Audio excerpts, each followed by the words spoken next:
right, welcome everybody. Hello. Better Spaces is a health and happiness solution for today's hybrid workspace. My name is Dr. Paul Kachowa with PAR5 Physical Therapy, and I've partnered with them to bring you today's easy and educational workday session. We're going to be talking about foam rolling, an introduction to foam rolling, or foam rolling 101.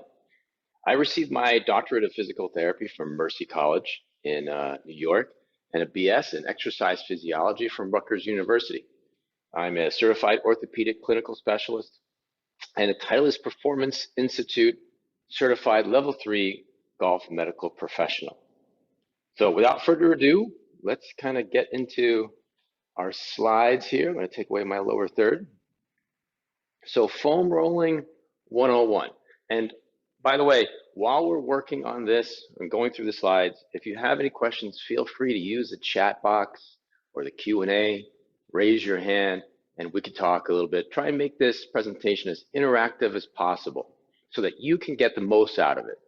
So we're going to learn how foam rollers can help to reduce your muscular soreness, tightness, and learn about different types of foam rollers and how they work on your body. So again, as a disclaimer, this is not physical therapy. Even though I am a physical therapist, this is going to be general advice to address a broad population. And as a reminder, if you're dealing with something specific and you need some help, please consult a medical professional for a physical evaluation so you can have your specific issues addressed. All right. So the first thing I want to touch on is this thing called fascia. Fascia is this connective tissue that gives our body its shape. It holds us together.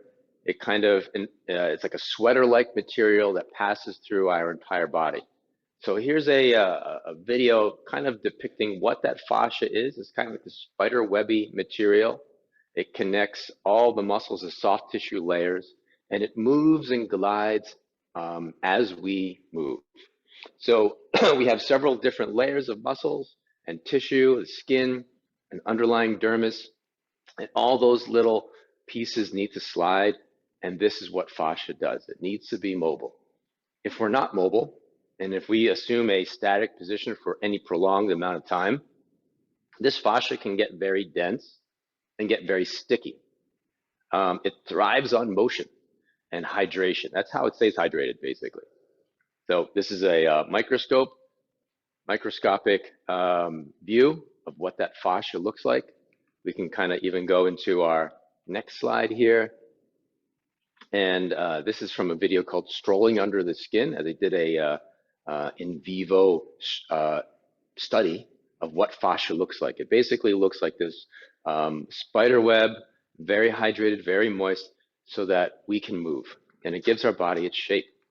So our body moves on this alternating pattern of stability and mobility. And if this pattern is disrupted, then typically pain or injury is the result. So today we're going to be talking about the lower body. So we're looking at the hips, the knees, the ankles, the calves. In this diagram here, you could see that the hip needs to be mobile and the knee needs to be stable and the ankle needs to be mobile. Oftentimes people come to me and they have lower body problems, and it's usually due to something being out of whack. If the hip is tight or your ankle is tight, that means it's not doing its job. It's not being a mobile segment. So then the knee tends to become unstable or becomes more mobile than it should. It's a very simple joint. All it does is just bend and straighten. If that bending and straightening axis isn't like directly in line with the joint line, then there's a little bit of rotation, whereas that rotation should happen at the hip or the ankle. So we have to watch out for that. So foam rolling is basically we use for self-myofascial release. But how does it work? It works on changing the fluid. It kind of moves fluid from one part of the body to another or one segment to another. You could remember in that video how hydrated that tissue was, right? So we're changing the flow of that fluid. Also, there's a neurological change. It calms down our central nervous system, reduces the tone of a muscle, where a muscle's tone is basically either 100% contracted or totally relaxed and flaccid.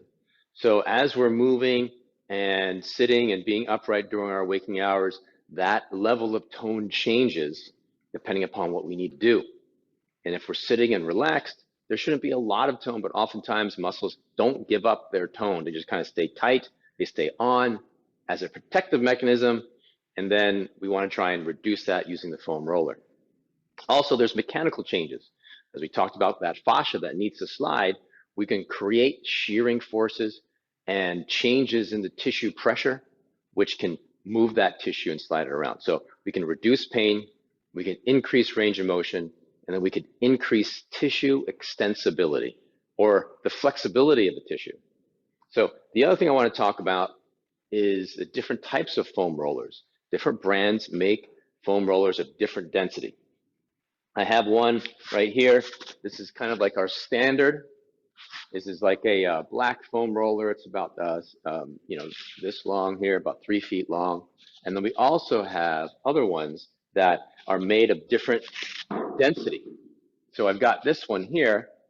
It has little speckles in here. You can kind of see the different change of color. This is a little bit higher density. It's a little bit stiffer. It's a little bit shorter. And then we could take it to the next level, where we have one that has ridges on it. Now the ridges basically are marketed as being like fingers. We're kind of moving these fingers, and we can kind of get on these little points and try and target smaller tissues. But I find that it's really up to your personal preference on how comfortable you are lying on something that's stiffer or harder versus something that might be made softer. There's even foam rollers that are soft and they're squishy. I find that they're not as effective, but they can be more comfortable. And finally, we have the foam rollers that have a second feature. This is a vibrating foam roller. If I turn this on, you could hear that vibrating. The vibration reduces the sensitivity or discomfort, the pain or discomfort when you're rolling on on the foam roller. If you got a trigger point or a muscle that's tight and painful and you put pressure on it, the vibration can help reduce that sensitivity and soreness. So what we're going to go through today is we're going to go over a couple tips and drills on how to foam roll the lower body. All right, so I'm going to get my other cameras out here, kind of roll this down a bit so you can see it from both angles. Okay, so I'm going to use my standard foam roller here. And what we do is we're going to start with the lower half, the calf. So the calf muscle, it comes from the heel and goes all the way up to the back of your knee, and it crosses your knee. Part of the calf muscle does. And what we want to do is kind of just sit down, and then you could lift your hips up using your hands and your other foot to kind of move around up and down to scan the tissue first. Now, if you have something tight, we can kind of reposition and kind of pay attention to that tight area. And we can also kind of rotate the foot in and out to get the inside or outside of that calf muscle. So as we're scanning through here, and if we pick up a spot that might be a little bit tender, we're going to stay on that and try and get as much pressure as we can to create some shearing. So I could put my other foot on top, which creates an extra pressure on my left calf there. And then I could start to shear, rolling side to side or slowly up and down, just oscillating through that tight spot. And I like to kind of tack down that tissue where I find that tight spot, and I apply as much pressure as I can tolerate, and then move that tissue up, down by moving my ankle, or lengthening the tissue by pulling my toes up towards me, or shortening that tissue by pointing my feet down. So I can go around circles, kind of vary that up as much as you want. And what we would like to do is get through rolling a certain body part for up to 2 minutes. So anywhere between 1.5 minutes to 2 minutes is an effective amount of dosage to reduce the tension in that tissue, to allow it to relax, because it will take some time, especially when you get onto an acute trigger point, that your body, your nervous system just kind of tenses up. So we want that nervous system to calm down. So that takes a couple seconds. Work on your breathing in and out through the nose, 2 seconds in, 4 seconds out, pausing the breath at the top or bottom as needed. And then that will help reduce that sensitivity, reduce that tone of that muscle, and allow that muscle to relax. Okay? And then from here, we can continue. I can even switch and hit it with my other foam roller here, so I can get into my hamstring. The hamstring will come up from the back of our knee all the way up to my hip, to my pelvis. So from here, I could lift up my hips, similar to what I did for my calf. And again, scan the area. We can go inside inside hamstring, the inner hamstring, or the outer hamstring by tilting my legs left to right. I can get up nice and high and just find out a spot that might be a little bit tender. So with our body position, we're a little limited with what we can do in terms of joint motion, like I did with my ankle. But the knee, basically, if we get to a hamstring, we apply as much pressure as we can tolerate through here. I like, because of the way that the body position is, I like to use something else to get into the hamstring other than a foam roller. Another implement that you could use for soft tissue mobilization is something like a trigger point ball. I've got a vibrating ball right here, and we can get onto that spot like so. And it's a little bit smaller, so it's a smaller contact area, which allows for a little deeper penetration. The other option is to get a chair, or I like using something that's a little bit harder, like a box or the top of your stairs, and put the ball underneath my hamstring here, right? And then find that tender point that I was scanning with the big foam roller, and keep that pressure there using my hand, using my body weight.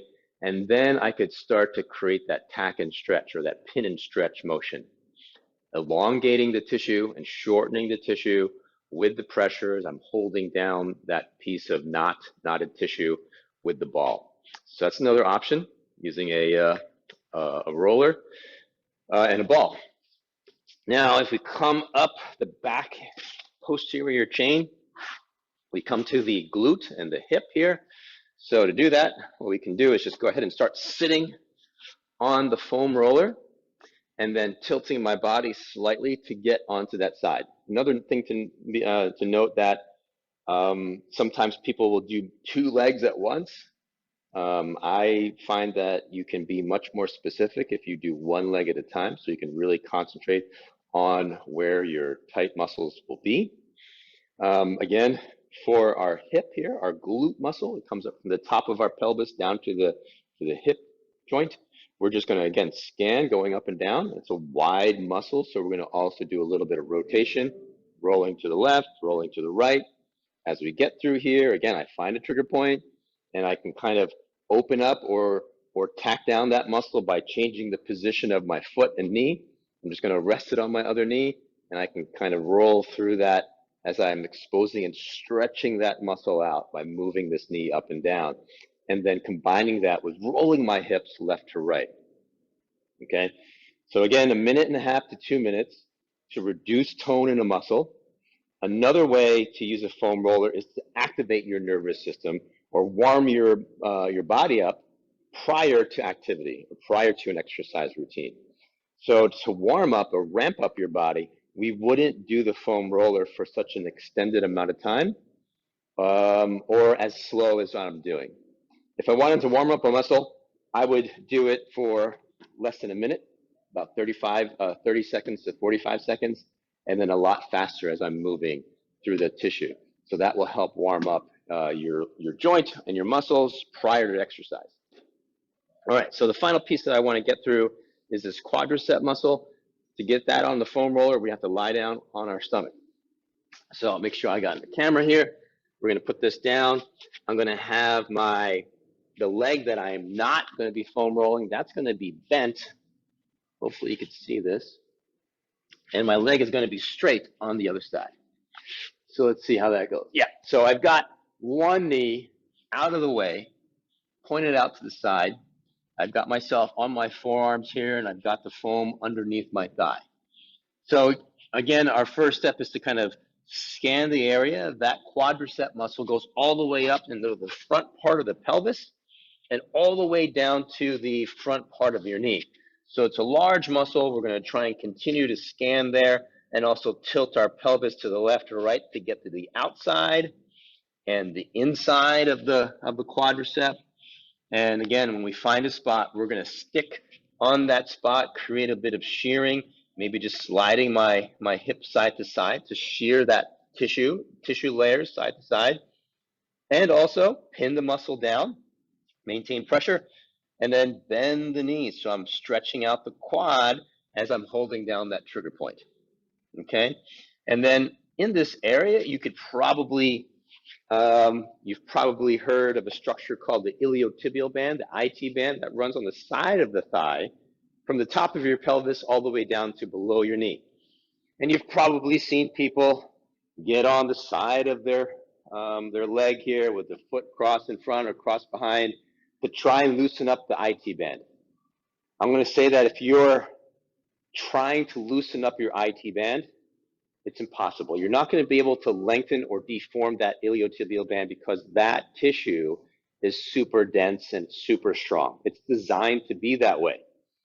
What you're actually doing is, again, creating more shearing between the iliotibial band and the lateral quad. The lateral quad is underneath that IT band, and you basically are hitting that lateral quadricep. You're not really deforming any of that IT band.